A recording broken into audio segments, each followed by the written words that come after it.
CM YS Jagan ఈ రోజు భీమవరం నియోజకవర్గంలో పర్యటించబోతున్నారు. జగనన్న విద్యా దీవెన నిధుల విడుదల చేయబోతున్నారు సీఎం.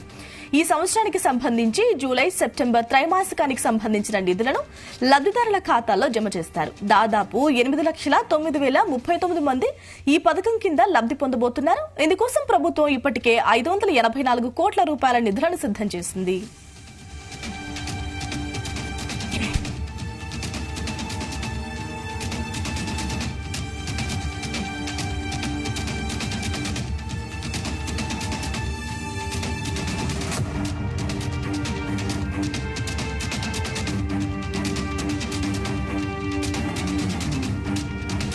పదకొండు లక్షల మంది తల్లుల ఖాతాల్లో జగన్ ఈ నిధులను జమ చేస్తారు. ఉదయం 10 గంటలకు పశ్చిమ గోదావరి జిల్లా భీమవరం చేరుకుంటారు.